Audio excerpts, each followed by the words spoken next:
Saudações cordiais, nobres colegas aventureiros. Eu sou o Mago e dessa vez eu serei o narrador. Eu sou Lúcio Lopes e finalmente os Delírios Ébrios chegaram.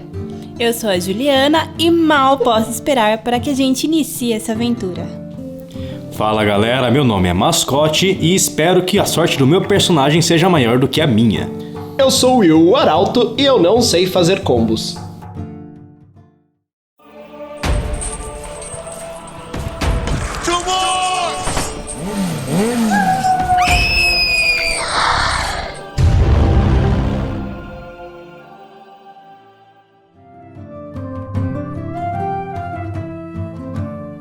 É isso aí, pessoal. Finalmente estamos aqui com Delírios Ébrios, nosso programa gêmeo, familiar do Templo da Deusa Bêbada. E hoje a sessão será com Tormenta RPG. Estamos aqui com os nossos aventureiros, estão prontos para a batalha. Gostaria que cada um falasse um pouquinho do seu personagem. Quem que vai começar, por favor? Um voluntário. Meu personagem é Julius Sunshine, um Águilus Cavaleiro que pretende trazer justiça e bondade ao mundo, eliminando o mal com sua espada.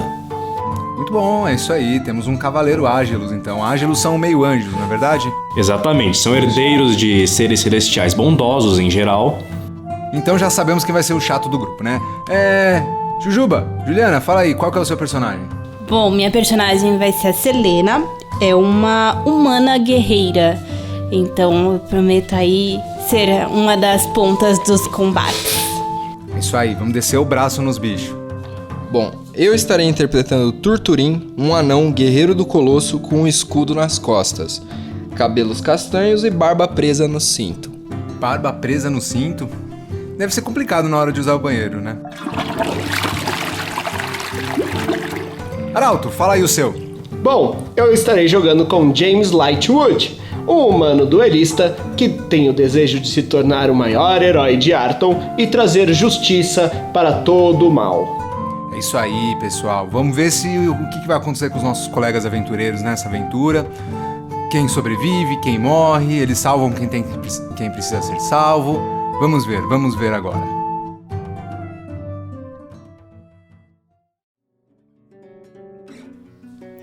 Malpetrim, 1406. A primavera desse ano trouxe novidades assustadoras. Fortuna e Tolon foram tomadas pelos Minotauros. Tapista marcha a passos largos sobre o reinado.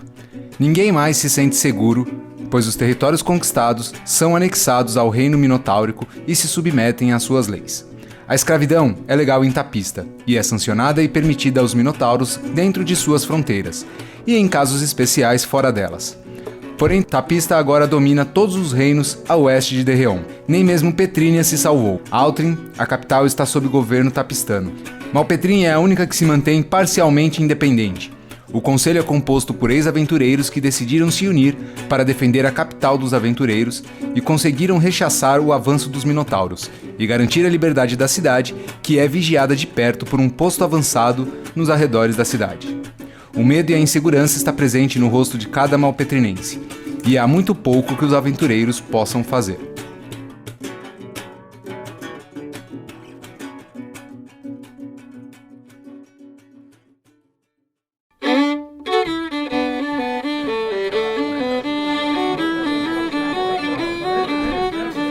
Pessoal, vocês estão na estalagem Taverna do Macaco Caolho Empalhado. Essa estalagem, ela fica num canto mais suburbano da cidade e ela é construída no semi-subterrâneo. Ela tem o salão principal dela, fica num nível abaixo da cidade, um nível abaixo da rua, e vocês acessam esse salão principal descendo uma escadaria relativamente larga. As mesas são dispostas de forma bem espalhadas, mas existe uma mesa que está num canto um pouco sombrio, uma mesa discreta que vocês não reparam, não dão muita atenção. Vocês já estão nessa estalagem já há algum tempinho, porque vocês estavam na cidade durante o cerco de Tapista e o cerco dos Minotauros a Malpetrim.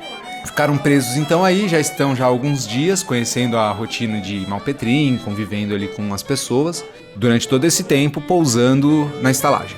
No andar superior ao que vocês ficam no salão, são os quartos. Através da mesma escada que vocês usam para descer ao salão principal, subindo por elas você também consegue chegar ao piso superior, que é onde ficam os quartos. Vocês perceberam que a rotina dos Minotauros é normalmente ficar patrulhando a cidade durante o dia. Eles têm um acordo diplomático com o Conselho de Malpetrim e eles podem permanecer na cidade durante o dia, mas precisam sair ao entardecer. A Malpetrim precisa dormir livre. Esse é parte do acordo entre eles. Em compensação, Malpetrim cedeu aos Minotauros o direito a construir um forte nas proximidades de Malpetrim. O Forte do Triunfo foi terminado recentemente e ele não só guarda um monte de armas e informações estratégicas, também tem algumas celas com prisioneiros do Império, não necessariamente criminosos realmente, e há muitos guardas e muitos soldados. Uma legião inteira acampou ali ao redor do Forte do Triunfo, na região noroeste a Malpetrim, a 2 horas de viagem. E outra parte do aspecto do acordo diplomático envolve que os Minotauros têm direito de caminhar pela cidade e capturar presos de interesse do Império. Isso gerou uma certa paranoia nos cidadãos de Malpetrim, pois os Minotauros aceitam acusações. E os Minotauros não são muito gentis no que tange a tortura para obter informações. Então a cidade de Malpetrim anda num clima muito paranoico, porque tem vizinho acusando vizinho, cada um querendo ou se salvar ou prejudicar alguém de quem tem inimizade. E é isso aí, vocês estão dentro da estalagem agora, estão conversando, interagindo. James Lightwood levanta sua caneca e bate ela na mesa. Eu não aguento mais. Eu não vejo a hora de sairmos desta cidade e trazermos a justiça que esses Minotauros, estas vacas de 2 patas merecem. Onde já se viu cercear a liberdade dos habitantes do reinado, da cidade de Malpetrim, onde existem nobres aventureiros, assim como eu, o maior de todos. Enquanto tiver cerveja, eu vou estar feliz. E continuo tomando a minha caneca de cerveja maior do que eu mesmo. Eu concordo com você, James. É indignante ver o que os Minotauros fizeram com a população de Petrínia. Exatamente. Onde já se viu? Isso é um absurdo. Mas para conseguirmos a ajuda de alguém, é possível que tenhamos que sair do próprio reino. Afinal, estamos dentro do território do Império, mesmo Malpetrim sendo uma cidade livre. Vamos começar um levante! Bom, enquanto vocês continuam o diálogo, eu gostaria que todos rolassem um teste de percepção, por favor. James, 19. Julius tirou um 21. Selena, 19. Eu fui 11 mesmo. 17 mais o... Puta merda, o que eu tô falando? Meu Deus. Eu acho que você quis dizer que tirou 17, 11 mais 6 de perícia. Exatamente. O Turt falhou no teste de percepção para saber no que estava falando. Falhou no teste de percepção pra olhar a ficha, né? Falei no teste e na fala. Todos vocês conseguem perceber sem muita dificuldade, tá? Lembra aquela mesa que normalmente fica num canto mais escuro, mais sombrio? Tem um ser ali, tá? Aquela figura clássica encapuzada nas sombras. Não é o Passo Largo, tá? Não é o Passo Largo. Mas tem alguém ali que está claramente olhando pra vocês, ok? Ele usa um capuz, uma capa com capuz e cobre parcialmente o rosto dele. Vocês não conseguem ver muita coisa, algo que o destaque de qualquer outra pessoa. Eu chamo todo mundo pra perto assim, ó. Sinto algo que não está certo. Você também percebeu, Tuti? Sim. Será que ele está atrás de problemas aqui? Bom, pode estar atrás de problemas ou pode estar atrás de alguém que possa resolver problemas. Pois então, vamos falar com ele. Bem na hora que você vai se levantar, vocês todos, tá? Com extrema facilidade, ouvem passos, marcha, tá? Uma tropa vem marchando na direção da estalagem. Isso vai se tornando nítido com o tempo. Antes que vocês possam fazer alguma coisa, vocês estão prestando atenção ao som, vendo o que vai acontecer, vocês percebem que uma tropa de minotauros para a porta da estalagem. 2 minotauros ficam para trás, guardando a saída. Mais 4, mais 5 minotauros entram dentro da estalagem. 2 deles se prostam do lado de dentro da porta, um de cada lado, e os outros 3 descem. Vocês percebem que um deles, o que vem à frente, tem uma armadura um pouco mais bem cuidada e tem algumas divisas na armadura. Tá? Os guerreiros do grupo conseguem reconhecer as divisas como uma alta patente. Ele provavelmente é um capitão ou comandante legionário. Ele desce até próximo do HUD. George HUD é o dono da estalagem. E uma coisa óbvia que vocês percebem é que os guardas que estão junto com esse cara de alta patente, eles estão assim, tão perto, tão colados para proteger o cara, que se o líder peidasse, os dois sentiam gosto, de tão perto que ele tá. Que eles estão assim, não abaixados, tá? Eles estão todos altos, mas é que o cheiro sobe, né? Sem muito preâmbulo, o líder avança até o balcão. George HUD está atrás do balcão e ele já começa falando naquela voz imperiosa. Sou Hirtus, comandante da 34ª Centúria. És o dono ou responsável pelo local? Nossa, imediatamente o George HUD já se treme todo. Sim, sou George HUD, taverneiro e dono. Excelente. O Conselho aprovou a entrada das 34ª e 35ª Centúrias. Nossos soldados patrulharão a cidade e começaremos nossa política de tolerância zero a crimes. Todo crime será punido. Ele fala isso voltando-se para a taverna toda. Tá? Primeiro ele se apresentou ao George HUD. Vocês percebem que por mais que ele seja comandante, seja duro, ele é extremamente educado. Tá? Isso é bem interessante.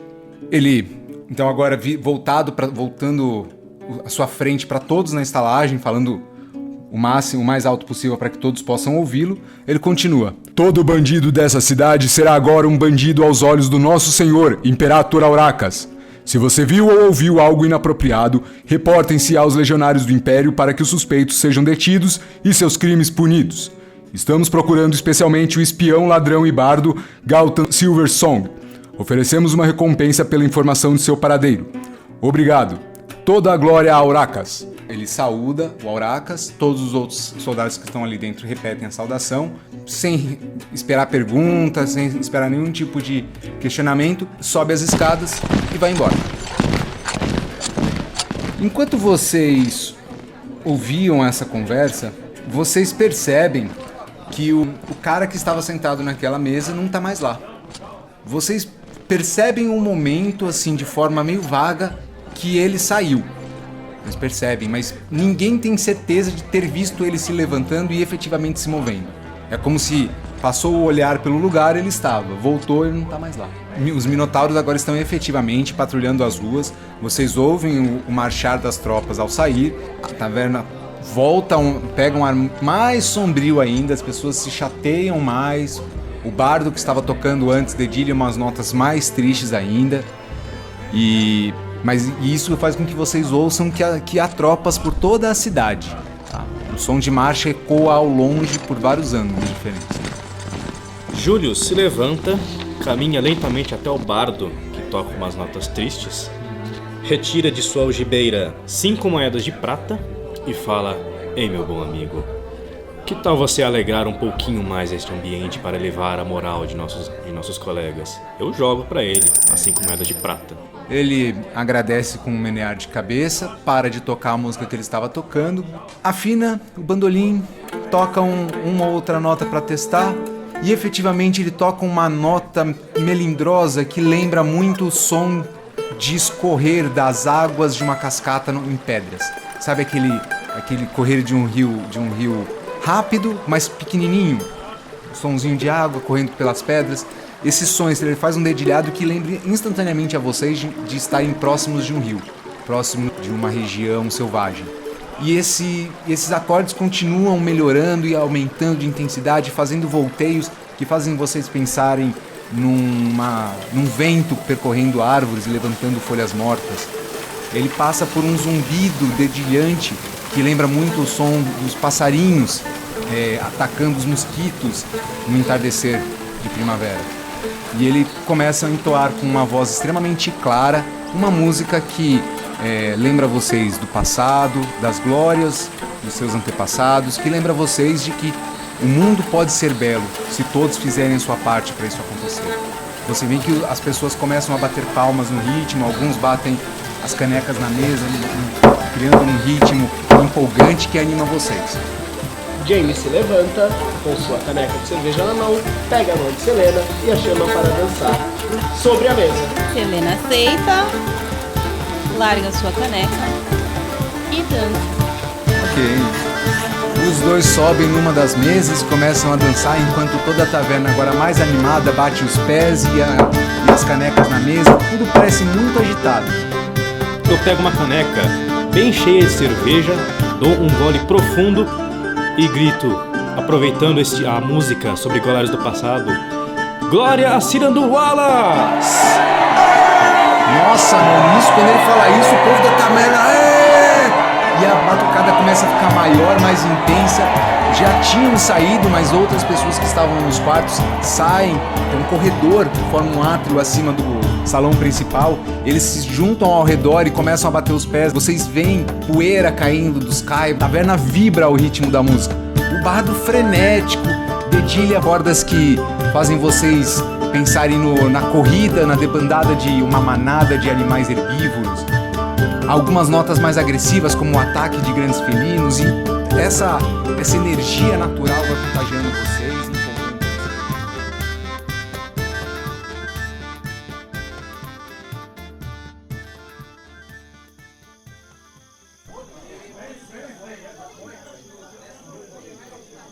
Vocês não percebem, mas finalmente a noite cai. Quando vocês terminam cansados de dançar, todos dançam, todos brincam, todos cantam, todos gargalham. Quem canta mal, canta um pouco melhor. Quem dança mal, começa a dançar bem. Todos ficam felizes ali na taverna por um tempo. E o George Rudd também.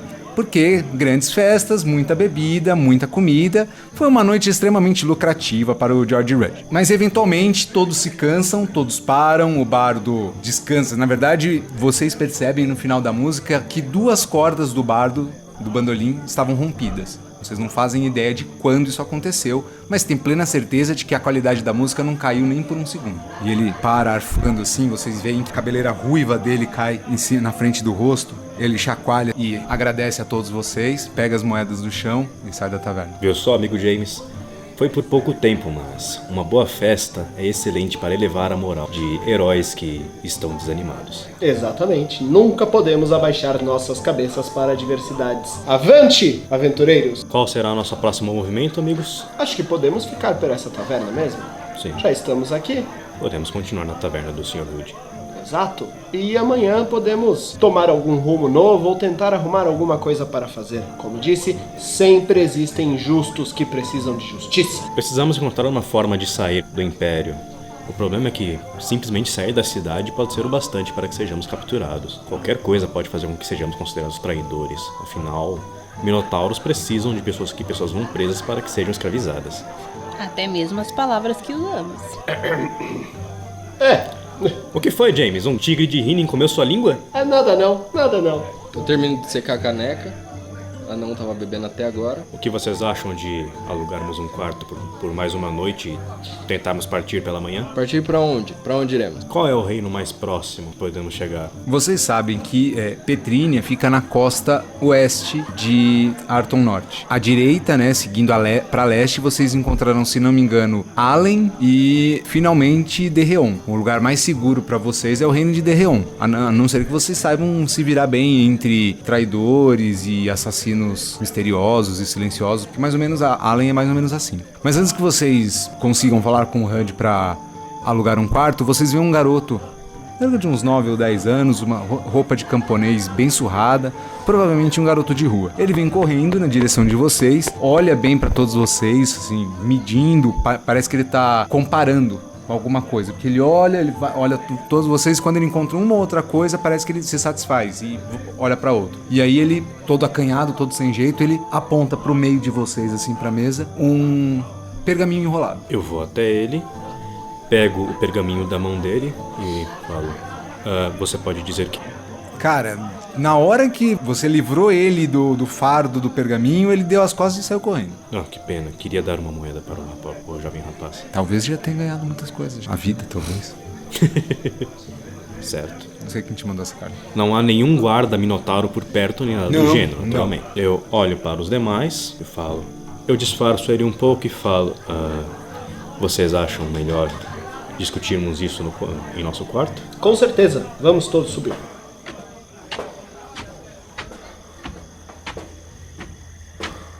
Vocês chegam no quarto, fecham a porta, um de vocês para o ouvido na porta para ver se alguém está se movendo, o outro corre para a janela, antes de fechar a janela dá uma olhada se tem alguém observando, fecha a janela, e um de vocês acende uma pequena vela e tenta deixá-la da forma mais discreta possível para que não vaze luz pelas frestas da janela e aquelas janelinhas de madeira basculante, sabe, com ripinhas sobrepostas em ângulo. Então passa luz ainda, então vocês tentam fazer isso da forma mais discreta, acendem uma vela e sentam ao chão ao redor da vela para ler a mensagem no pergaminho. O selo, foi feito com cera, aquela cera vermelha de selar cartas normalmente, mas ela foi lacrada com um selo sem timbre, tá? Foi só uma chapa que trancou ela, não tem marcas. Vocês rompem o selo e vem o seguinte: a segurança de uma pessoa inocente está em risco. Procuro pessoas nobres e capazes para me ajudar. GS. Um de vocês abriu e leu isso para todos, começou a olhar ao redor, viu que atrás tem um código escrito com uma outra letra. Parece que outra pessoa escreveu isso. Macaco 45N 68L 20N 10. Quem será GS? Qual é o nome daquele bardo mesmo? Alguma coisa Silversong, não é? Galton Silversong? Bom, seria isso uma coordenada? Boa pergunta. Se eu não estiver enganado, macaco pode ser referente à estalagem do macaco caolho empalhado. E estes números e letras podem ser comandas de talvez uma direção na qual tenhamos que andar? Eu concordo, faz muito sentido. Acho que podemos tentar seguir essas coordenadas. No Independente de estarmos recebendo o comando de um criminoso, acho que nós podemos ajudar os inocentes e mesmo assim prender este criminoso depois. Temos que ir 45 para norte, 68 para leste, 20 para norte e 10. O problema é que ele não colocou unidade de medida, então não sabemos se é metros, passos, braças, quilômetros, milhas. Vamos todos dormir e amanhã de manhã tentamos seguir estas coordenadas. Talvez achamos um guia. Olha, vai ser Com os minotauros andando pela cidade, será bem arriscado. Vai ser complicado com os somos minotauros. livres de andar pela cidade. Se todo mundo ficar me interrompendo, eu vou brandir o meu martelo e arrancar a cabeça de todo mundo nessa porra. Desculpe, Turturim. Acalme-se, amigo Turti. Diga o que você planejou. Acho que é melhor fazermos isso à noite, pois não temos minotauros em nosso encalço. Eu suponho que N seja de... Não sei o que pensar. Esta é só uma suposição minha. Eu posso estar enganado. Vamos seguir a sua suposição, então. Mas temos que adotar alguma unidade de medida, passos ou metros. Acredito que não sejam quilômetros, porque senão sairíamos do Eu estava reino, apenas da brincando, cidade. Tuti. Não, acho que faz muito sentido. 45 metros ao norte, 68 ao leste e 20 ao norte Não, sim, novamente. eu nunca pensei que poderiam ser quilômetros, braças ou... Vamos todos, então. O que estamos esperando? Vamos descer as escadas e falar com este criminoso. Não esqueçam suas armas. Os quartos são numerados? São. São? Tem quantos quartos? Tem 12. 12? 6 de um lado e 6 do outro. Temos um número 10 avulso. Bem poderia ser o número de um quarto. Claro, por que exatamente ele está depois das coordenadas? Não sei, mas eu não acho que é só um número aleatório. Muito bem, muito bem. A sua inteligência é fantástica, Julius. Nada, só 12. E aí, galera, vocês vão fazer o que agora? Gente, fala pra você. Vocês descem vocês estão já na parte inferior da estalagem. Como uma pousada recebe pessoas todos os horários, sempre tem alguém no balcão trabalhando principalmente para hospedaria e a porta está sempre aberta é como um hotel, entendeu? Ninguém pergunta nada pra vocês, mas tem um rapazinho ali de uns 15 anos sentado numa banqueta, parecia que ele tava cochilando, ele tem uma vela acesa do lado dele ali pela metade, mas ele meio semi-alerta, fica olhando pra vocês. Acena com a cabeça quando vocês passam, mas não pergunta, não fala nada com vocês. Todos do lado de fora.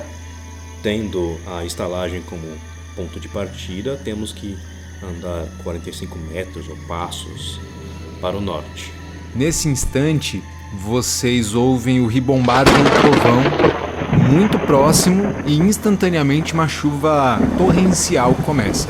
Eu esqueci de falar que vocês estavam no meio do verão, essa época ali naquela região é muito chuvosa. Mas em compensação, em 3 dias, Vectora estará passando pela cidade. Na verdade, eu deveria ter informado isso antes para vocês. Inclusive, vocês estavam cogitando usar a Vectora para sair de Malpetrim. Subir a Victoria, esperar ela passar o tempo dela ali e acompanhar ela para o próximo passo. Vocês vão partir a partir da onde? Da entrada da taverna. Vocês percebem que o lado norte está à direita da entrada da taverna. Então vocês saem da entrada, saem da taverna, viram para a direita e contam 45 passos. Isso dá exatamente numa rua que vira para a direita, no meio da rua que vira para a direita, que é leste. Vocês seguem mais 68 passos a leste e param exatamente na frente da entrada de um beco. Os últimos 20 passos, quando vocês se viram para a esquerda e sobem 20 passos, isso termina a 4 metros de um muro, uma parede de madeira, tá? Ripas presas, uma paredinha de madeira, como se fosse um muro, com várias pichações e pinturas variadas. Dá pra rolar uma percepção pra ver se tem alguma porta, alguma coisa? Eu posso ajudar ele? Eu também enxergo no escuro. Pode, todos que quiserem procurar, façam um teste aí. 17, eu tô ajudando eles. 16.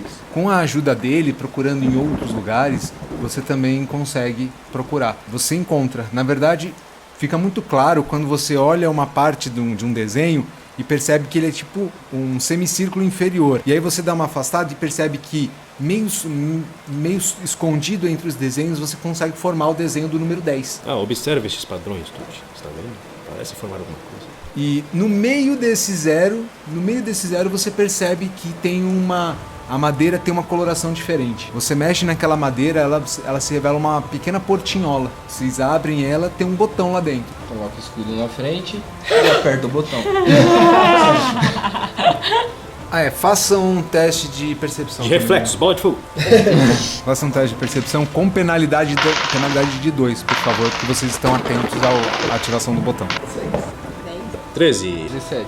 Você repara, Turturim, enquanto pressionava o botão, você reparou num movimento atrás de vocês. Você viu algum vulto passando por cima de uns telhados de uma casa, mas você não conseguiu identificar o que. Fiquem alerta, tem pessoas aqui fora. Eu saco as minhas armas. Eu puxo do ar. Antes de ele falar isso, quando o Turturim pressionou o botão, vocês sentiram uma pequena vibração, como se um mecanismo estivesse funcionando. Parou. O mecanismo começou a funcionar e parou, e uma pedra atrás de vocês, dentro do beco, deslizou para o lado, revelando uma escadaria que desce para o subterrâneo da cidade. Quando a pedra termina de se mover, você repara no movimento acima dos telhados. Então, seja lá quem for, sabe exatamente onde vocês vão entrar, provavelmente sabe onde achar o botão da porta também. Eu acho que é aqui. Vamos? Certo, mas essa pessoa aqui fora? Ué? A gente fecha a porta. Bom, ele reparou, com certeza, como entrar. Bom, Turt, existem coisas que nós podemos e que nós não podemos fazer. Nós podemos entrar e acho que não há nada que nós possamos fazer em relação a essa pessoa no momento. Realmente. Até porque, por mais que a sua percepção tenha dito que algo ali se moveu, tá chovendo muito. Então você às vezes fica até com aquela dúvida. Talvez fosse só um gato fugindo da chuva. Outro gato! Vocês vão descer? Sim. Sim. A escada permite passagem de duas pessoas lado a lado. Como vai ser a descida de vocês? Eu e Turt primeiro, já que somos guerreiros de escudo. E eu e Selena logo atrás. Fiquem alertas às nossas costas. Não sabemos se se foi realmente algum inimigo que pode nos ter visto. Sem problema, estou de olhos e ouvidos abertos. Façam um teste de reflexos, por favor. O teste de reflexos é afetado por penalidade de armadura, né? Sim. Eu obtive um glamouroso 11. 18 mais 5. 23. 6. 9 mais 1, menos 3 de penalidade de armadura, certo? Isso. 6. Vocês dois, então, que estavam... Um na frente e um atrás. Os dois, espero que estejam um atrás do outro, escorregam. Porque a escada não foi usada com muita frequência, então acumulou musgo. E o tempo que vocês deixaram essa passagem aberta, formou uma cascata de água, assim, que eventualmente a água que vem caindo em cima de vocês e nos degraus começa a escalonar. Né? Nos primeiros degraus tem pouca água, mas mais para baixo começa a acumular. Tipo a escada do Titanic, tá ligado? Vocês estão descendo, passa uma enxurrada um pouquinho mais forte, um de vocês pisa num musgo, escorrega e vai embora. Desliza com tudo lá pra baixo. Turturim, você tomou 2 de dano porque você bateu na parede no final da escada. Mas o James toma 1 ponto de dano só porque ele cai em você. É só isso de incomum que acontece, de diferente que acontece. Galera, vocês chegam no final lá da escada, vocês veem o final da escada como um quadrado, um pouquinho mais cinza do que o resto da escuridão fora do halo da tocha. E o barulho que ecoa lá dentro de água escorrendo pelos esgotos, de água caindo em cima, é praticamente ensurdecedor. Já não caindo. Venha, Turturim, dê-me sua mão, te ajudo a levantar. Eu corro até os dois e pergunto: James, Turt, vocês estão bem? Sim, foi só um escorregãozinho. Temos alguém muito empolgado aqui, né? Mano, eu tô super mal-humorado depois desse escorregão. Mais, né? Mais rabugento. Vocês percebem que entraram numa galeria, tanto de captação de águas pluviais, vocês podem ver cascatas a intervalos regulares, como se fosse caído de sarjeta, e também é o esgoto da cidade, então tá desagradável o cheiro. Façam pra mim testes de sabedoria, então. Selena, você reparou que nas quinas dos corredores, no chão, próximo da parede, às vezes no chão, às vezes na parede, mas bem baixo, às vezes mais em cima, às vezes num encanamento ou em alguma passagem, você consegue reparar em marcas. Eu consigo reconhecer o tipo de marca? Você reconhece marcas como se fossem marcas de trilha, indicativos, setas e X, indicando para onde ir e para onde não ir. E é muito fácil seguir essas marcas, você consegue se guiar por elas se quiser. Se notarem pelas paredes, tem setas de indicação. Talvez seja o caminho a seguir. Bom, vamos segui-las. Ah, Não sim, você temos está nada a certa, perder. Selena. Quando ela apontou, vocês conseguem reconhecer como são as marcas, vocês conseguem ver que é muito claro em todas as outras, como se alguém tivesse raspado as setas e o X para marcar trilha. Vocês seguem então sem muitos problemas, até que vocês reparam em algo estranho. Por mais que esteja, primeiro tá um barulho insano de água. Em muitos lugares, eu não vou pedir testes agora, mas em muitos lugares vocês têm dificuldade para passar, porque parte dessa água sobe na passarela, deixa tudo muito escorregadio, não tem corrimão, não tem muito com que segurar. O risco de cair para a galeria é muito grande.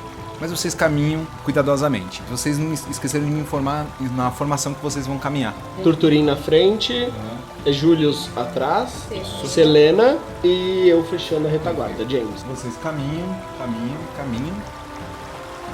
Numa das passagens, vocês reparam que ela tá bloqueada, parece um tecido, uma fibra, alguma coisa assim. Testes de percepção, por favor.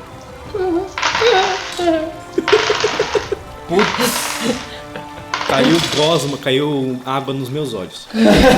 21, Selena. 26. Vocês dois percebem que são teias, e quando você está olhando, seguindo o rastro das teias, você percebe que um ser está descendo do teto do esgoto exatamente atrás do James, bloqueando a única rota de fuga de vocês. Cuidado, James! Atrás de você! Deu tempo de vocês perceberem uma aranha gigante. A cabeça e o abdômen dela tem sozinhos o tamanho de um Golden Retriever, mas as pernas faz com que ela caminhando, o rosto dela, a cara dela fique de frente para vocês. Ela para, parte das patas apoiadas no chão, parte das patas apoiada na parede. Ela bate as quelíceras dela, babando uma saliva purulenta, parece cáustica, chega a reagir com a água do corredor. Ela estala as quelíceras dela e vocês percebem o abdômen dela se contraindo, pingando material de teia. É como se antes de ele solidificar, endurecer, ele fosse líquido, semigosmento, pinga e escorre de forma devagar, lenta, até que ele se solidifica, formando crostas de teia no chão. Vocês reparam que tinha outras crostas mais ressecadas, bem esquisito e asqueroso. Agora eu deixo vocês rolarem iniciativa. Turturim, Sim, eu tenho 20 de iniciativa. Selena, 27. caralho. Julius, iniciativa. 15. Pessoa normal. James, iniciativa. 11. Eu vou rolar os dos monstros. Selena, a aranha gigante está a cerca de 2 metros atrás do James. Todos se voltaram para ela para ilustrar a situação. O túnel, ele é reto, as paredes são retas, formam ângulos de 90 graus com as passarelas. Existe um leito no meio, tá, entre duas passarelas. E tanto o leito quanto a parte de cima são circulares. Vocês imaginam que a mesma distância que tem do teto quadrado, do teto reto para o fundo, para cima, é igual à distância que tem da passarela embaixo para baixo. O domo de cima tem 3 metros de distância até o teto reto, até a parte reta do teto, que tem seu 1,10 metro de largura, igual à passarela. A água, nessa parte, sobe parcialmente na passarela. Então, ocasionalmente, eu vou pedir testes de equilíbrio para vocês, de atletismo, para ver se ninguém escorrega. Então, Selena, é a sua vez. Você só tem o personagem o James bloqueando a sua visão contra a aranha, se você quiser usar o seu arco, sem nenhum tipo de problema. Mete flecha! Selena, acertou? Acredito que não, né? Próximo da rodada, Turturim então avança, trocando de posição com os dois personagens que estavam atrás dele, ficando posicionado atrás de James, e James ainda de frente com a aranha. Seguindo a linha de iniciativas, agora é a vez de Julius. Bom, eu me posiciono atrás do Turturim, a primeira oportunidade eu me movo para outra posição, e eu falo, criatura das trevas, tema perante a luz! Vocês ficam extasiados, embora vocês já saibam desse poder dele, já tenham visto ele utilizando, mas é incrível toda vez. Ele se posiciona de uma forma estilosa pra caramba, ergue a espada ao falar isso e uma luz branca, até quente. Ela não tem calor, mas ela acalenta o coração de vocês. Ela traz não só iluminação, como traz esperança também para aquele lugar hostil e lúgubre. Sim, vocês conseguem ver cada mancha de sujeira, vocês conseguem ver cada pedra lascada, vocês conseguem até definir cada pelinho do corpo da aranha gigante. Mas ao mesmo tempo vocês conseguem ver que há espaço para melhora. Então isso reacende a vontade de vocês de vencer, de lutar. Agora então é a vez do James. James salta por cima da aranha. James, tomado por aquela luz quente, luz de amor e de esperança, salta com agilidade e destreza por cima da aranha, que atônita não consegue fazer nada a não ser observar este corpo gigante passando por cima dela. E ataca suas patas. Criatura estúpida! Você não irá ferir os meus amigos! Puta, errei. Depois desse brilhante salto, provavelmente o impacto da queda atrapalhou o movimento de James, que erra o golpe que mirava as patas da aranha. E agora é a vez dela. Ciente do golpe às costas, mas ainda preocupada com as criaturas à frente, a aranha se vira e ataca o personagem de James.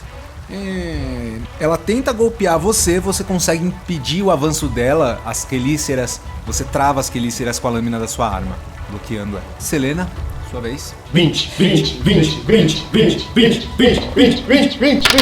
Acertou!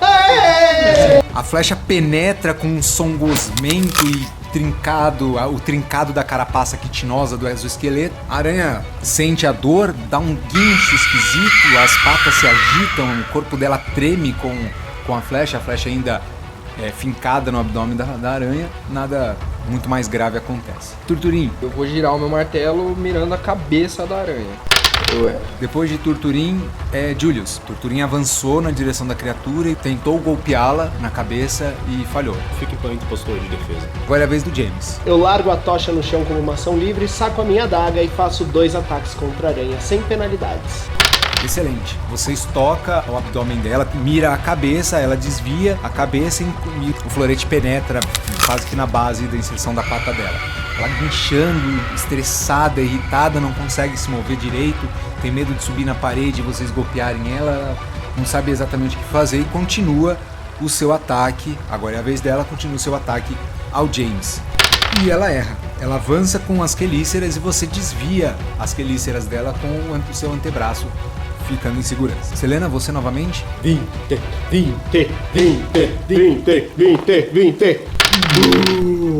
A flecha quica no exoesqueleto da aranha e se perde na água do riozinho. Como Legolas, você colocou 2 flechas em rápida sucessão no seu arco e disparou. Faz um teste de destreza CD10. Você puxa o arco para dar as 2 flechadas. A primeira flecha vai com facilidade, mas na hora de você soltar a segunda flecha, você puxou um pouco demais. Ela bate no cabo do arco que você está segurando, ele salta, gira 2 vezes no ar e com a outra mão você pega ele pela corda quando ele encosta na água, prestes a cair no córrego. Você tá assim esticada, uma mão agarrando num pedaço de teia que tá na parede e a outra esticada para pegar o arco assim no limite e a água batendo nele assim. Até um suor escorre da sua têmpora. Essa foi por pouco. Turturim. Eu vou tentar dar um ataque e trocar de lugar. Não, eu erro. Errou o ataque, a criatura faz um ataque de oportunidade contra você. Ela falharia se fosse um 20, exceto se não fosse um 20, entendeu? Ok, vocês trocam de lugar, você golpeia ela com seu martelo, ela abaixa desviando saindo do caminho do seu martelo, que acerta a parede, e nesse movimento você gira, passando costas com o Julius, que passa de frente para a parede. Você vê aquela água correndo assim e o seu pé mal tocando a borda quando vocês trocam de lugar. Você termina o seu giro de 360 graus, parado novamente de frente para a aranha e agora tendo Julius entre você e ela. Eu jogo a minha barba por cima do meu ombro porque eu não quero molhá-la. Não, você faz aquele efeito L'Oréal Paris com a barba. Você não joga a cabeça, você joga o queixo assim, a sua barba voa pro alto assim, dá 2 giros no seu pescoço enquanto você faz esse movimento de giro. A sua barba não encostou no esgoto, mas tá molhada. Julius, é a sua vez. Pego minha espada e preparo um golpe poderosíssimo que vai errar com certeza. Poderoso. Vem 20, vem 20! Você falhou. Agora, depois do Julius, é o James. James faz 2 ataques novamente contra a aranha. Um foi crítico e o outro foi um erro crítico. E agora eu faço um teste de destreza, né? Senão você ia perder a aranha. É a criatura. A criatura viu que você hesitou em um dos seus golpes e acha que está em vantagem. Então ela continua te atacando. E olha, ela continua te errando. Depois da aranha é a Selena novamente. Vamos tacar flecha nela de novo. Selena, agora mais confiante com seu arco, dispara 2 flechas em rápida sucessão ao redor da flecha que já estava atingida, já estava presa no abdômen da criatura. Rola o dano, por favor. Excelente, mas seu arco não é composto. 10 de dano. Com esse dano, as 2 flechas que terminam de penetrar o abdômen da criatura, a segunda parece que quase transpassa. Na verdade, James, você vê a ponta da flecha surgindo entre as quelíceras da aranha, que estremece, o esqueleto hidráulico da aranha perde o controle e força o corpo, as patas dela a se contrair. Ela trava seu corpo rapidamente e ainda tremelicando, respirando os últimos momentos dela e ainda tremendo, ela rola e cai para dentro do rio, da corredeira de esgoto, sendo levada embora. E vocês vencem a criatura. A hora que ela passa por mim, eu cuspo nela. Nenhuma criatura imunda irá detonar o nosso grupo. Vocês conseguem com extrema facilidade cortar a teia que bloqueia o caminho de vocês. Vocês seguem pelo corredor, pela passarela. As marcas nas paredes guiam vocês com extrema facilidade para uma porta. Tem um nicho, vocês dão a volta, seguem por esse corredor, por essa passarela e encontram um nicho, um buraco na parede onde cabem todos vocês. E uma porta. Essa porta é porta Dick, então ela serve para conter enchente. Ela tem uma portinhola de visualização no alto, só que a abertura dela é por dentro, então vocês não conseguem ver nada do outro lado. Não há mais marcas a partir daí, as marcas que guiaram vocês param aí. Eu acho que chegamos aonde deveríamos chegar. Vou bater a porta. Eu bato a porta. Nada acontece. Bom, acho que não tem ninguém. Será que existe alguma forma de abrir essa porta? Vocês não conseguem ver nenhum tipo de mecanismo ou dispositivo para abrir essa porta. Vocês percebem que ela tem uma fechadura, tá? Ela tem uma fechadura, tem uma maçaneta também de ferro e só tá trancada. Vocês verificam a maçaneta e ela não abre. Ela gira, soltando o ferrolho, mas tem alguma outra coisa trancando ela. Alguma ideia, companheiros? Eu dou exatamente 10 batidas na porta. Depois que você sanou o seu toque, você vai fazer o quê? Eu achei que pudesse ser algum código, alguma coisa relacionada àquele número 10. Tá, entendi. Não, infelizmente não. Ninguém atende a porta para a gente, não conseguimos abrir a porta. Vamos arrombá-la. Vocês vão arrombar. É um método bastante medieval. Vocês podem tentar com finesse, técnica, garbo e elegância, destrancando a fechadura de alguma forma ladinesca, ou vocês podem agir como bárbaros e puxar ou empurrar a porta com força suficiente para o trinco romper.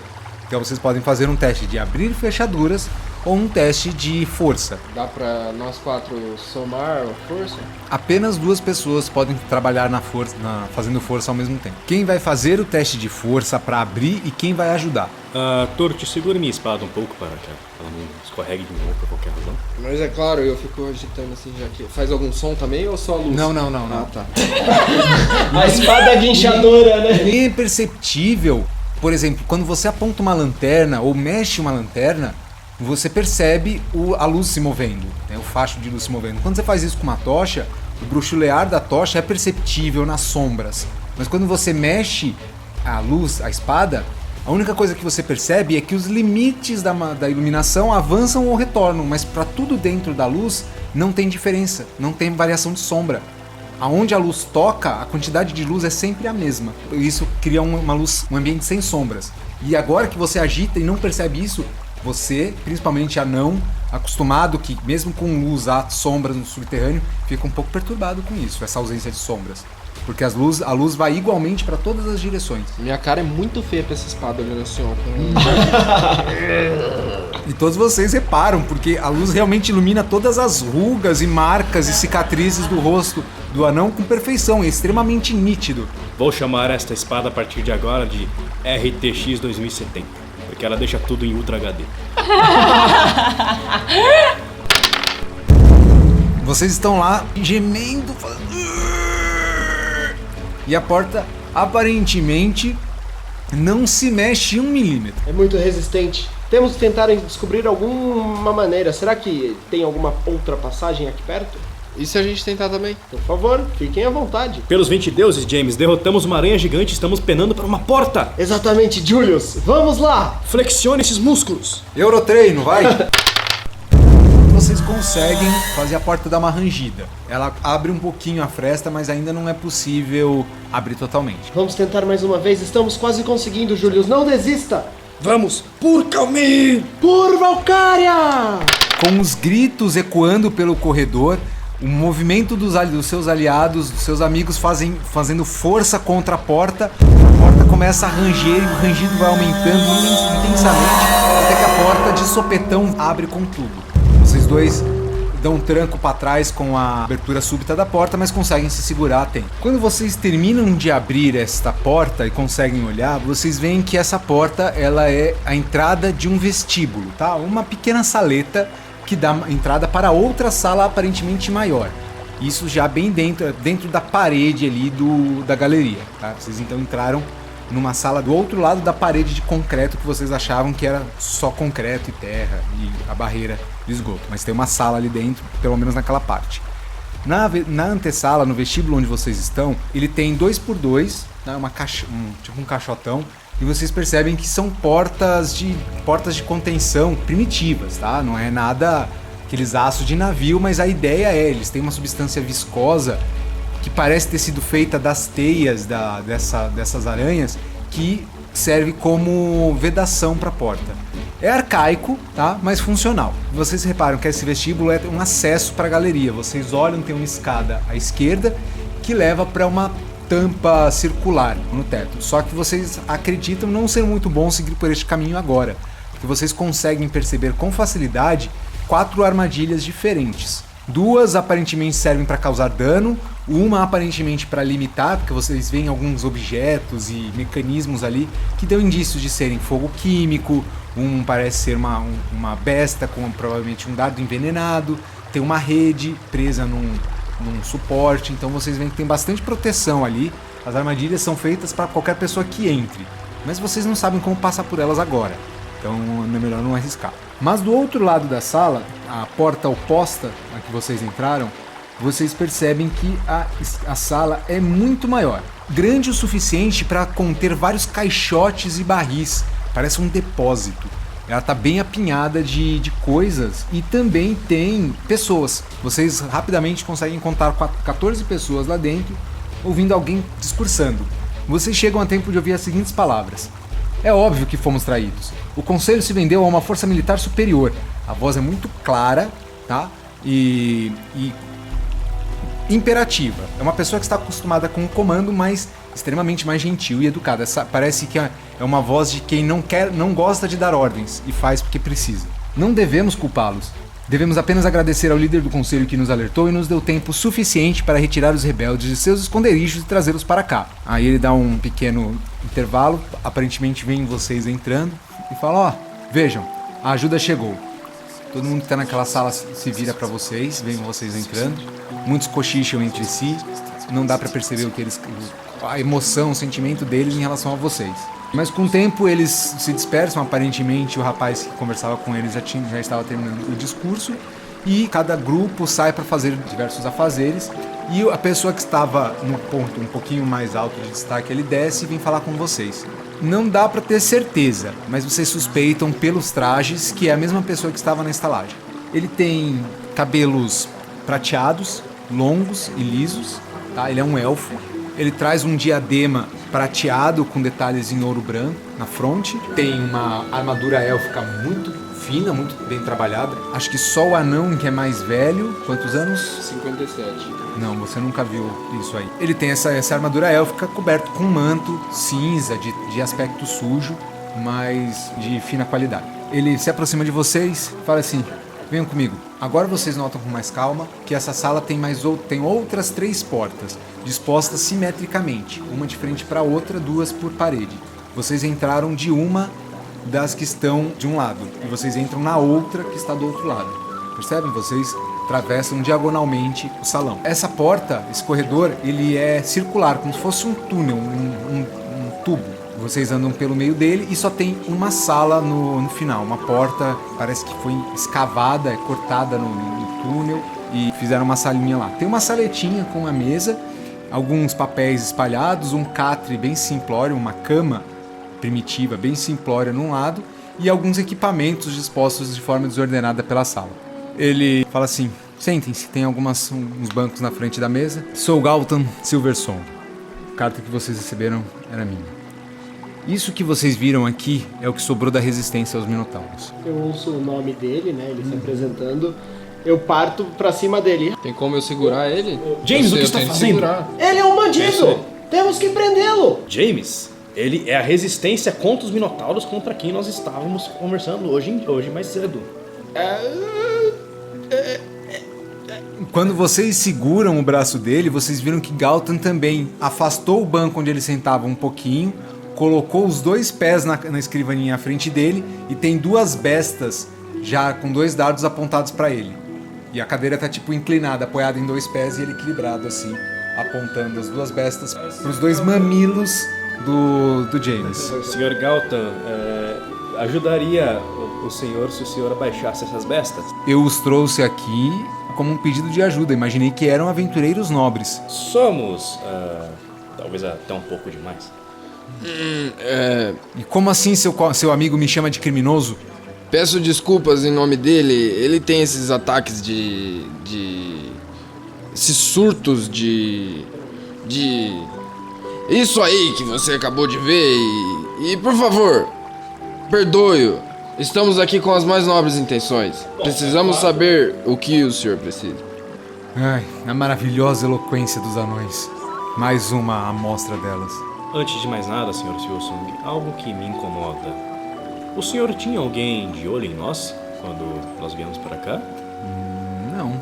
Bom, nosso amigo anão, Turt, teve a impressão de ver alguém, ou alguma coisa, pelo menos, correndo pelo telhado da entrada que trazia para a entrada secreta que trazia para as galerias subterrâneas de esgoto. Então, vocês foram seguidos até aqui. É uma possibilidade que me incomoda e eu achei de bom grado informar o senhor para que o senhor envie alguém para avaliar isso. Ele se levanta, coloca as bestas em algum suporte escondido atrás da escrivaninha que vocês não veem. Aguardem aqui. Vai até a porta, grita o nome de alguém que vem correndo e ele fala assim: rápido, aparentemente eles foram seguidos quando entraram nos esgotos.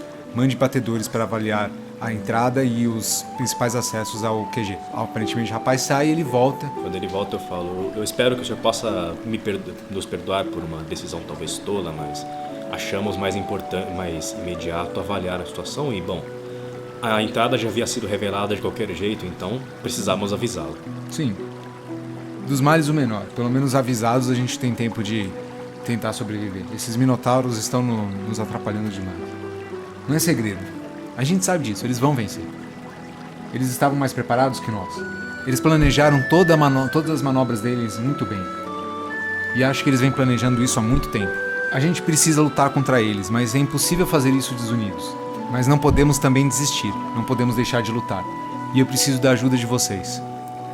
Uma pessoa, um símbolo da nossa resistência, acredito que a principal pessoa responsável por dar moral à nossa luta, à nossa resistência, foi capturada pelos Minotauros. e acho que está no Forte do Triunfo. Eles estavam fazendo a passagem das Uivantes, tentando chegar a Derreon, quando foram capturados por uma unidade de elite dos Minotauros. A pessoa que está com eles está incógnita. Os Minotauros não sabem o valor do prisioneiro que eles têm, então acredito que temos pouco tempo para resgatá-los. Eu não tenho membros da resistência para fazer esse resgate, porque nós ainda estamos resgatando alguns soldados que estão por aqui. E agora, com os Minotauros tendo mais livre acesso ao nosso território, fica mais difícil mover os nossos suprimentos. E eu preciso da ajuda de vocês para resgatar essas pessoas. Selena, você percebe um tom de nervosismo na voz dele. A primeira impressão que você tem é de que o que ele tem para falar, o que ele sabe ou o que ele não esconde é mais importante do que ele está tentando demonstrar. Embora ele tenha falado que é o símbolo da moral das tropas da resistência, parece que tem algo a mais aí que aumenta a gravidade da situação, mas ele não está tentando ao máximo evitar transparecer isso. Todos vocês acreditam fielmente em tudo que ele falou. Todos os outros, tá? Só a Selena tem essa percepção. Me perdoe, a recepção não foi das melhores, mas o que você pede é um pouco complicado a um grupo de nobres aventureiros. Como vamos nos predispor a ajudar se não sabemos quem de fato é o prisioneiro? Vocês precisam entender. Eu não posso confiar isso a vocês tão abertamente. Embora vocês tenham vencido os testes que eu propus, porque aquele convite, a mensagem que eu enviei a vocês era um teste das capacidades de vocês para chegar aqui. Se vocês conseguissem chegar aqui, a chance de vocês conseguirem resgatar a pessoa é maior. Eu, infelizmente, não posso revelar a identidade dessa pessoa, mas vocês podem ser facilmente identificados por essa pessoa. Sabemos quem procuramos se essa pessoa nos ver, é isso? Isso. Enquanto você fala isso, ele retira de dentro das vestes da armadura um cordão de ouro extremamente fino. A distância parece que é um fio de ouro. Mas quando ele entrega e, por questões extremamente masculinas, ele entrega para a Selena. Quando vocês pegam e fica mais próximo, você vê que não é um fino fio de ouro, mas minúsculas, extremamente delicadas correntes de ouro, elos de uma corrente de ouro extremamente fina. E na ponta, um diadema também com um pingente, uma pedra roxa, com essa mesma corrente de ouro dando voltas nessa pedra, segurando ela. Ele entrega para ela e fala assim: mostre isso para os prisioneiros. Um deles irá reconhecer e vai chamar a atenção de vocês. E qual é a garantia em que podemos confiar na sua palavra? Não sei o quanto você entende de joias, mas provavelmente seus olhos nunca pousaram sobre algo tão caro quanto esta joia que eu te dei. Se isso não é prova da confiança na capacidade de vocês, eu não sei o que pode ser. Certo, mas se tivermos sucesso, o que ganharemos? Ah, vocês são mercenários? Turt, como você pode pensar desta forma? Estamos lutando em nome de uma causa nobre, e isso por si só já deve ser uma recompensa. Exatamente. Temos que livrar esta cidade destes malditos Minotauros. Eu não sei vocês, mas preciso comprar minha comida e minha bebida. A cerveja está cada vez mais cara com esses Minotauros por perto. Bem, vocês terão que invadir o Forte do Triunfo. Provavelmente há coisas lá extremamente valiosas. Quase todo o Forte Minotauro tem uma sala de tesouros, que é onde eles armazenam todo e qualquer item de valor que eles tenham pego durante alguma invasão. E como esse Forte do Triunfo foi construído pelas legiões que varreram Petrínia e que vieram pelas Uivantes, acredito que haja bastante itens mágicos e ainda um resto de suprimentos de carne, cavalos, etc. Cavalos não, Minotauros não usam cavalos. Mas é provável que vocês encontrem bastante coisa lá. Ok, ladrões que roubam ladrões têm 100 anos de perdão. Vamos. Tinha que rimar essa frase, mas ok. Do que a gente trazer, só lhe diz respeito o prisioneiro. O que pegarmos ficará conosco. Exatamente, a única coisa que eu quero é que vocês resgatem, né? Então é uma mulher. Ela...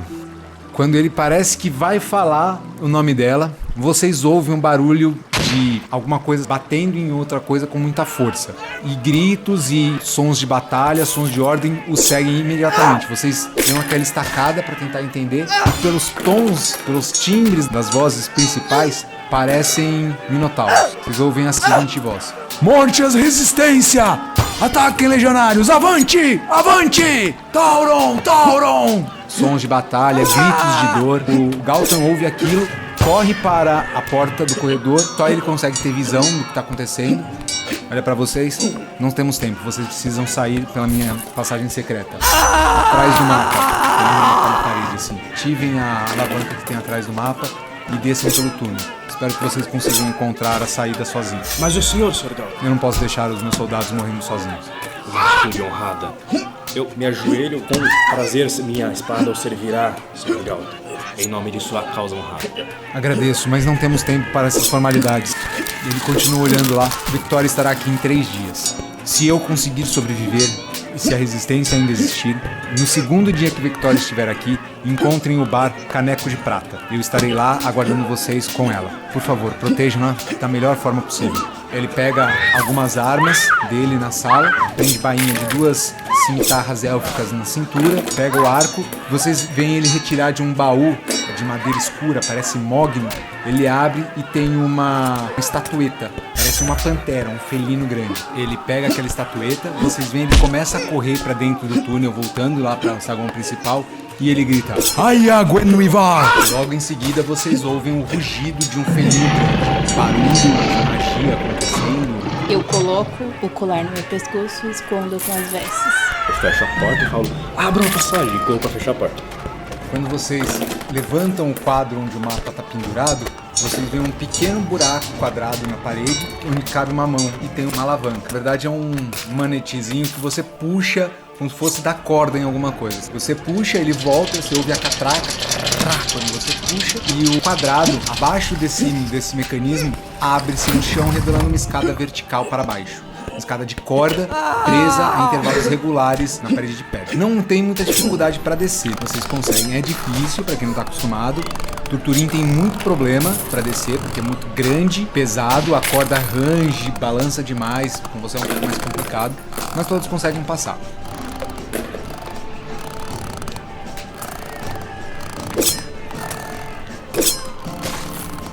Finalmente, depois que todos descem, vocês saem num bolsão de espaço, numa rocha. Vocês estão muito embaixo da cidade, tá? Vocês desceram pra galeria, desceram agora de novo, vocês estão muito embaixo, chega a esquentar um pouco, o barulho da chuva é imperceptível de onde vocês estão, e vocês estão numa galeria de rochas, de cavernas, que foram criadas de forma natural. O chão é extremamente irregular, as curvas, os corredores se encavalam, vocês têm que ficar toda hora desviando de um lado para o outro. Você, Turturim, por estar acostumado a caminhar em cavernas, você consegue com facilidade perceber que o túnel foi feito de forma natural, mesmo onde vocês estão pisando, nada foi retificado, talvez só a parte da escada que vocês desceram. Quando a gente termina de descer, questiono, devemos queimar a escada? É uma boa. Pelo menos diminuir a chance de sermos seguros. E de mais alguém descer se caso necessário. Mas talvez não seja uma rota de fuga? Eu acho que eles não usariam como rota de fuga.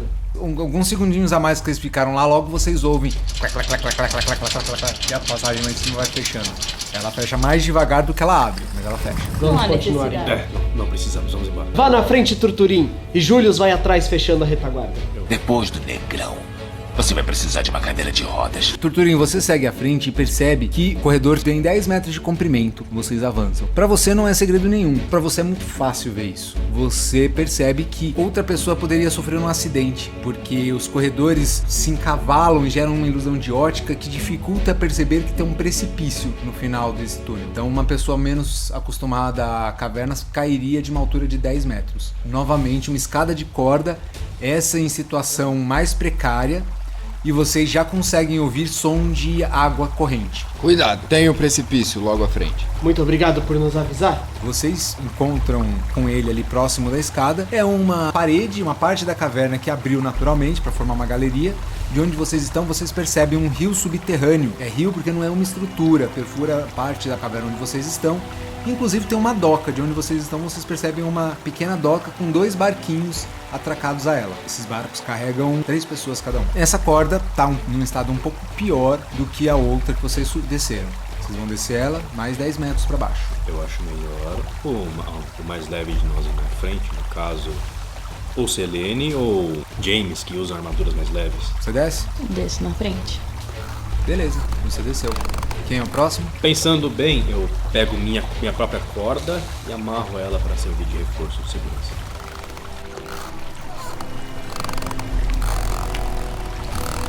Perfeito. Todos descem, misturando os apoios entre a corda que o Julius amarrou e usando a outra corda principalmente como degrau para apoiar os pés e apoiando as mãos. Então vocês conseguem dividir o peso de vocês de forma mais adequada, o que realmente faz com que a corda resista mais e vocês consigam descer sem grandes dificuldades.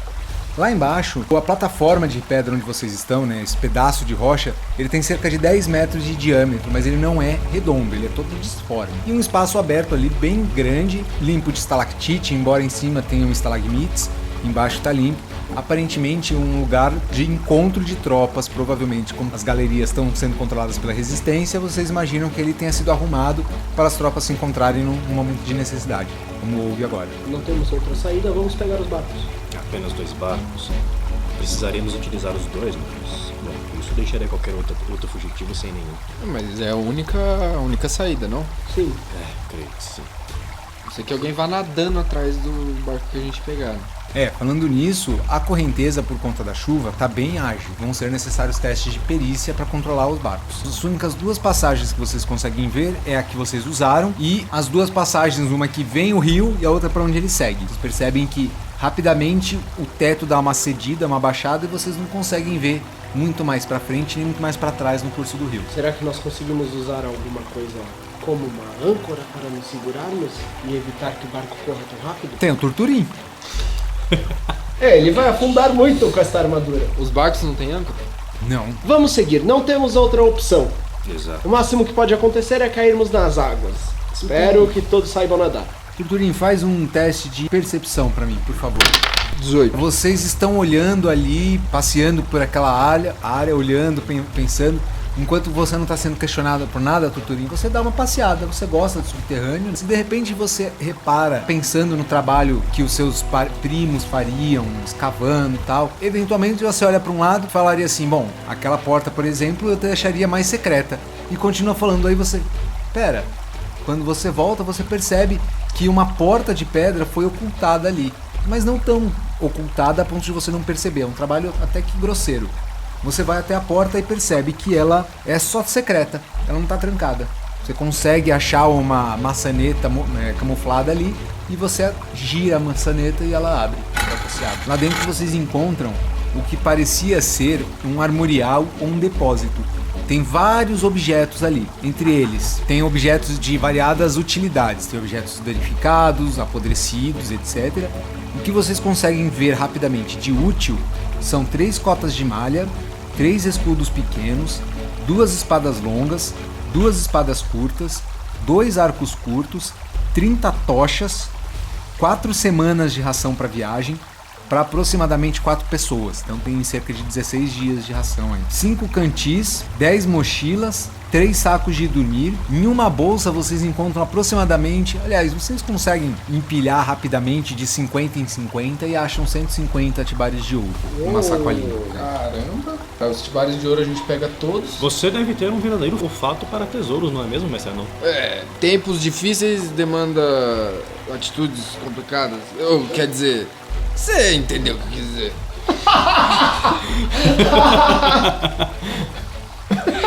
A gente pega o dinheiro, eu divido igualmente entre todos. Eu vou pegar uma cota de malha. Peguei lá as minhas 4 semanas de ração para viagem. Elas estão bem acondicionadas em pacotinhos que são fáceis de colocar na mochila. É bastante coisa, mas elas estão bem empilhadinhas e fechadinhas em embalagens que depois, quando você começar a abrir e consumir, elas vão começar a bagunçar. Eu vou pegar um arco curto.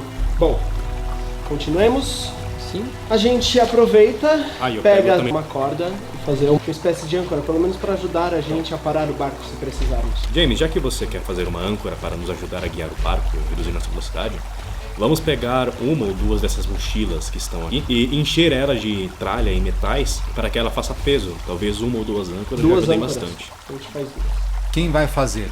Faz um teste então de inteligência pra mim, Selena, pra ver se você consegue encontrar uma forma de amarrar bem essas mochilas e esse material todo. Selena, você começa a amarrar, vocês colocam partes de armadura e metais, conseguem acondicionar nas mochilas de forma que elas não fiquem muito frouxas e nem fiquem que as peças se mexam muito. Vocês juntam as mochilas e começam a amarrar a corda, mas vocês ouvem passos pesados se aproximando na sala. E do lado de fora, naquele lugar onde dá acesso ao rio, vocês ouvem a voz, aquela voz. Alto, agentes da resistência. Quem comanda é o 35º líder da legião. Deponham suas armas e saiam. James vira sussurrando para eles e diz: vamos avançar, direto para os barcos. Vão vocês dois na frente com escudos empurrando e abrindo caminho. Eu e a Selena damos cobertura. Eu pego algumas armas, algumas coisas de ferro que estão no nosso lado e falo: ok, estamos nos desarmando. E solto no chão, inclinando o escudo na frente. Eu imponho e coloco meu escudo junto do escudo de Turt. Encaixam um no outro o melhor possível. Saco minha espada, coloco ela em prontidão do meu lado, em posição. E falo: amigos, vamos chegar ao barco e sair daqui em segurança. Vocês estão proibidos de se ferir. Eu uso integridade, todo mundo ganha mais um ACA. E em teste de resistência. Eu saco o meu arco e flecha, fico de prontidão. Eu vou ficar com a adaga e o florete na mão. Na hora que vocês abrem a porta e os dois, Torturin e Julius, avançam com escudo como se fossem um só, uma parede de escudo, vocês têm sincronia e interação suficiente para fazer isso. Vocês se movem, os escudos não se desencostam em momento algum.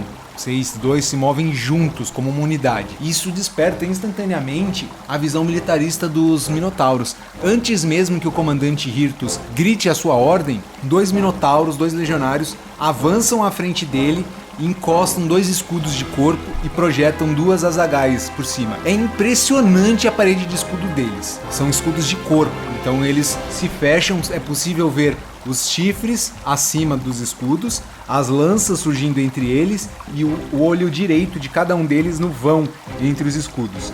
E tão sincronizado quanto vocês, eles se mexem. Só que não só sincronizado, como ritmado. Tum, tch, tum, tch, tum, tch, tum, tch, tum.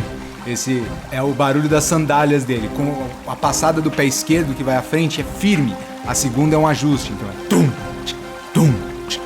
Isso aflige vocês, é agonizante, parece o tic-tac do relógio da morte. E eles vêm avançando na direção de vocês. O Hirtus, que tá atrás deles, continua falando: aproveitem a última chance que vocês têm. Entreguem as suas armas e se entreguem. Avançar! Auracas! Tauron! E eles avançam. Iniciativa.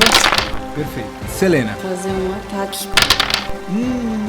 A flecha bate num dos escudos, estoura, ineficiente. São eles. Eles avançam vagarosamente e conseguem cobrir 3 metros até a entrada da sala. Eles estavam a 12, agora eles estão a 9, estão se aproximando. O comandante, vocês percebem que ele vai até um dos centuriões que estão à frente dele e pega um pilum e arremessa. Você vê, o pilum vem, o pilum, pra quem não sabe, é uma lança um pouquinho menor, é maior que uma azagaia e mais fino. É aqueles dardos de lançamento de Jogos Olímpicos, aquilo é um pilum. Ele pega e arremessa, igual o Aquiles faz no filme Troia. Vocês veem a lança balançando assim as 2 pontas até parar no meio do ar de balançar, né? Ela continua se movendo e vem como um foguete. Bate no seu escudo, você com o escudo abaixo do rosto, vê o pilum vindo na sua direção. Você imagina que se você não levantar o escudo a tempo, ele vai vir no meio dos seus olhos. Mas você levanta o escudo a tempo, toma um golpe. O impacto é tão forte que o seu escudo volta na sua testa. O pilum quebra no seu escudo. Eu tomo dano? Não, você consegue se defender a tempo, mas a força do impacto assusta. Agora é você, Julius. Com o escudo à frente, eu avanço indo pra direita e com a minha ação eu entrei em postura de defesa total. Pois o Julius é o Torturin. Só que espelhado, né? Então, Julius correu ainda na posição de defesa, se moveu e abriu a parede de escudos indo para a esquerda. Agora foi o Torturin que fez a mesma coisa, só que agora se movendo para a direita. Depois disso é o James. Bom, eu vou me posicionar atrás do Julius. Você habilmente sai da sala, seguindo e quase que pisando nos mesmos lugares onde o Julius pisou, e dá a volta ficando atrás dele, usando o escudo dele para fornecer parte da sua cobertura. Depois que você fez, a rodada se reinicia com a vez da Selena. Eu primeiro me movo e depois ataco, atrás do Torturin. Selena se move atrás de Torturin, usando o escudo dele como cobertura. Ela tem que se abaixar um pouquinho, porque ela é humana, o Torturin é um anão, mas tudo bem. Errou. A flecha quebra no escudo de um deles. Agora são eles. Eles, acompanhando os movimentos de vocês, separam a parede de escudos. Ambos dão a volta ao Hirtus e param, ficando cada um cobrindo uma das duplas. Cada dupla tem um legionário bloqueando o acesso direto ao Hirtus. Ele, com a espada ainda no cinto, se viram só, por enquanto. E aí ele grita: carga!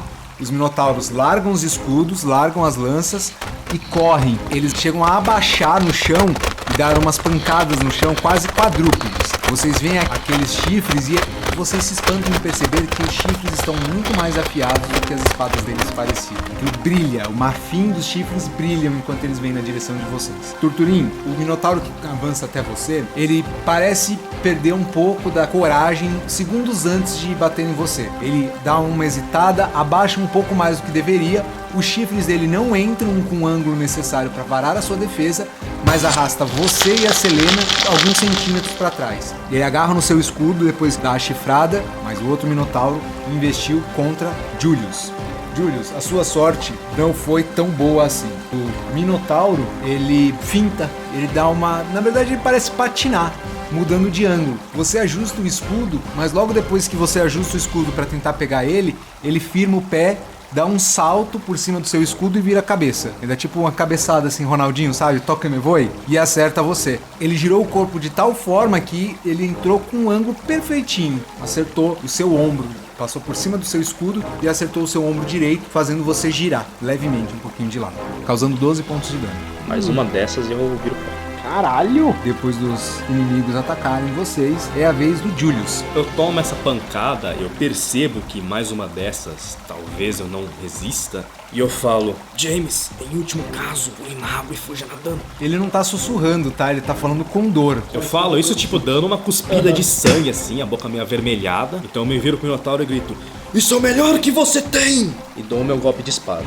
Ele parcialmente desvia, fazendo com que a força do golpe diminua quando você atinge o flanco dele. Então tira a energia do golpe e a sua espada resvala na armadura. Agora que vocês estão vendo eles com mais calma, eles usam lorigas segmentadas, peitoral de bronze e saiotes de bronze com cobre que protegem a região, né, da zona do agrião. Sandálias com caneleiras de cobre também e meio elmos, aqueles elmos estilo romano, que protege a orelha assim. Todos eles estão usando esses elmos.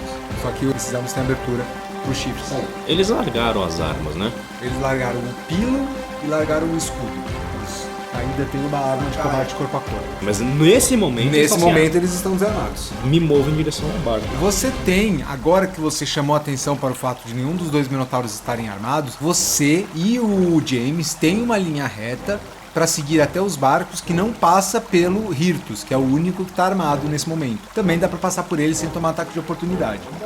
A gente corre. Vocês correm, Julius passa, força o seu escudo contra ele, levanta o escudo na hora que você está passando e acerta o queixo dele. Isso faz ele ficar tonto e vocês dois passam por ele. Quando vocês estão se aproximando dos outros dois, você faz a mesma coisa.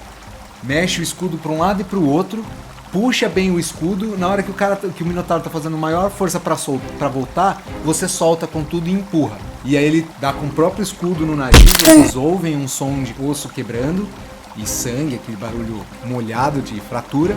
Ele ruge de dor, maldito!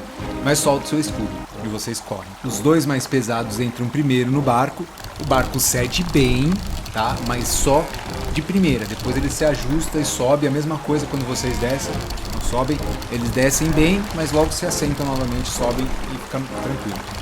Vocês cortam as cordas e imediatamente os barcos começam a navegar.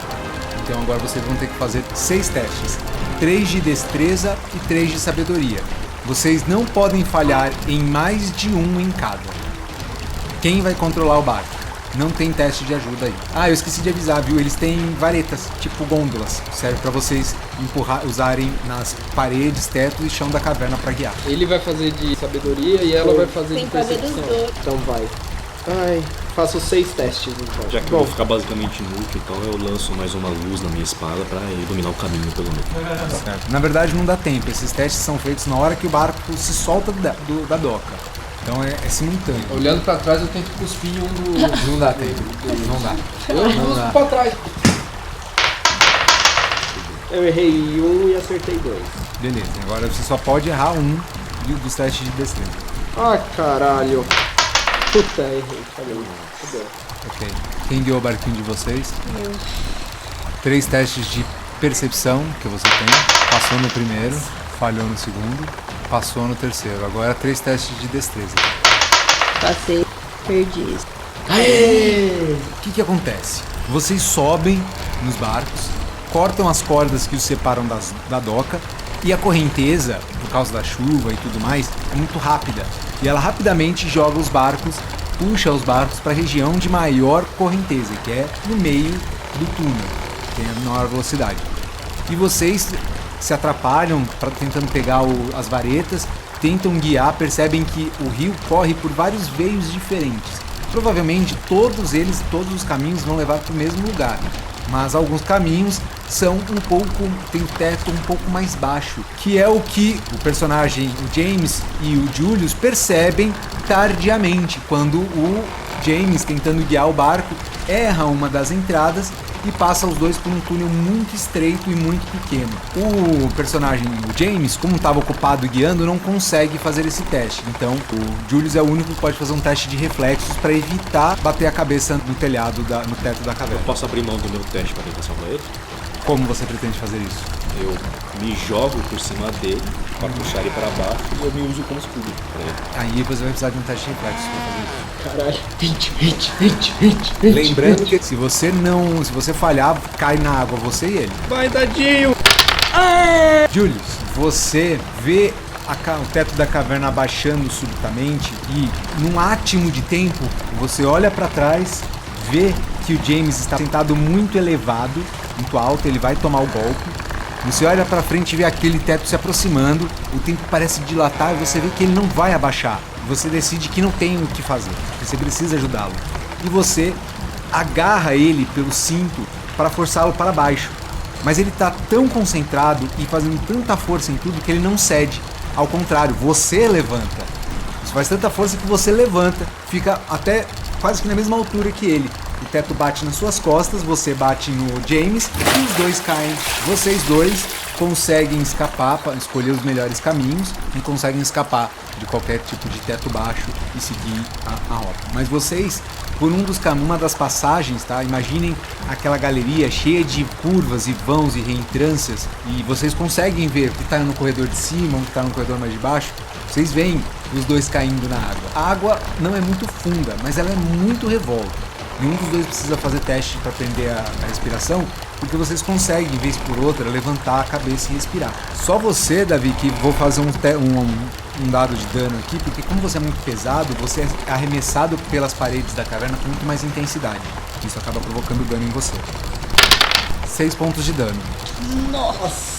Finalmente, após alguns minutos de rally ou corredeiras ou descer as cataratas do Niágara num barril, os túneis começam a se afunilar, diminuir a variedade, ele começa a ficar mais uniforme, todo o veio da água passa por um mesmo ponto e finalmente ele vai perdendo velocidade até vocês desembocarem numa caverna de baía. Tem uma caverna aquática, esse rio começa a se misturar com a água do mar ali, parece ser um geodo cristalino.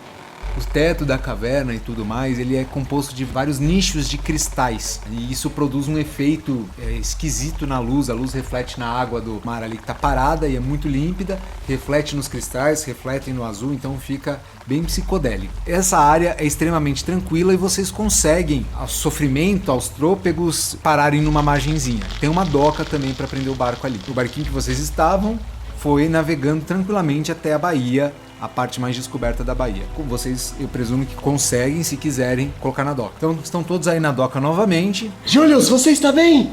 Eu saio da água, me arrastando, deito na praia, de costas, cuspo água. Então, lentamente eu levanto uma mão trêmula e faço um joinha. Vocês conhecem ali a região o suficiente para saberem que vocês estão bem ao norte do porto de Malpetrim. Este lugar, ele não é muito conhecido, principalmente locais usam para fazer festas, adolescentes vão para nadar na água, mas efetivamente ali não tem muito interesse de ninguém. Então, vocês ali param um pouco para descansar. Julius está sentado à beira do lago, nas pedrinhas da margem, tira a bota, tira a armadura, tenta dar uma secada. Vocês que estão secos avaliam a estrutura da doca. O Turturim torce a barba algumas vezes. É nessa hora que um ou outro peixe cai de dentro da barba, estava preso ali, os peixes saem nadando. O James está assim, parecendo uma dona de casa sacudindo uma toalha, sabe? Na borda da doca, chacoalhando aquele farfalhar de tecido, chacoalhando. Quando vocês veem que pelo rio do qual vocês saíram, vocês veem alguma coisa sendo carregada de lá também. Aquela saída é bem lenta, como um tobogã que termina uma descendência pouco acentuada. Então ele vem vindo com calma. Um dos minotauros, provavelmente amando do comandante, arriscou tudo para segui-los boiando. Aparentemente ele não conseguiu se dar bem. Vocês percebem que a cabeça dele tá balançando solta demais, como se as coisas rígidas que limitassem a torção do pescoço não limitassem mais. O pescoço dele faz um ângulo complicado com o ombro, dá uma enjoada em vocês. Mas vocês pensam sem nenhuma maldade. Antes ele do que o corpo boia lentamente até a margem da doca e vocês puxam ele para cima da doca, percebem que ele fraturou o pescoço em alguma das chacoalhadas. Julius percebe o perigo que podia ter corrido, vendo um minotauro tão resistente, morrendo nas corredeiras que ele quase podia ter sofrido. Vocês revistam o corpo do minotauro porque é uma coisa interessante, vocês nunca tiveram um contato tão livre com o equipamento de um centurião minotauro. Então vocês vão ter aí alguns brindes. Vocês encontram com este minotauro um gládio afiado mais um. Um gládio é uma espada romana, tá? Lembrem aquelas espadas do filme Gladiador. Ela é bem retinha, um pouquinho mais curta que as espadas longas. A guarda é também um pouquinho mais curta. Ela é feita para usar com uma mão só, principalmente para estocadas e cortes, mas ela é um item mágico, um gládio afiado mais um. Significa que ele tem uma margem de ameaça superior e um bônus mágico mais um no ataque e no dano. Encontram também um escudo pesado e vocês encontram uma poção de curar ferimentos leves. Que ao contrário do normal, o XP é dado de forma por combate e por resolução de desafios. Eu não falei todos os desafios que vocês venceram para ganhar o XP, porém eu pensei numa quantidade de desafio suficiente para, ao chegarem nesse ponto, vocês reunirem XP suficiente para passar de nível. Então nesse momento, todos podem anotar 1000 pontos de experiência. E agora eu me dirijo aos nossos colegas ouvintes que estão aí no conforto de seus lares, no trono, no carro, no ônibus indo para a faculdade. Estudem. Por hoje é só, esse é o primeiro episódio dos Delírios Ébrios. No nosso próximo episódio, veremos o que os nossos heróis gostarão de fazer. Será que vale a pena arriscar a invasão ao Forte do Triunfo para resgatar alguém, uma mulher que pode no máximo ser a piriguete do Galton Silversong? Será que ela é tão importante assim para a resistência? Ou será que os nossos colegas vão, munidos de equipamentos dos Minotauros, usar isso como um disfarce para invadir o forte? Veremos o que os nossos ávidos jogadores, intrépidos aventureiros, pensarão no nosso próximo episódio de Delírios Ébrios da Deusa Bêbada. Obrigado, galera. Pessoal, digam tchau! Tchau! Até breve!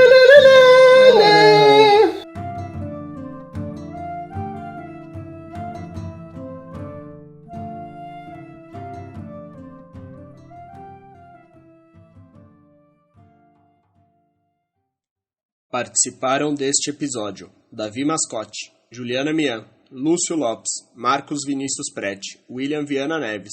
Músicas: Kevin MacLeod, Pippin the Hunchback, Moon Plaisir, Happiness in Despair, Mid-Air Machine, Appalachian Coal Mines, Kevin MacLeod, Four Regions, Kevin MacLeod, Master of Fast, Loyalty Freak Music, The Witch Are Going Magical, Kevin MacLeod, Future Gladiator. Este podcast é uma produção Hexatons.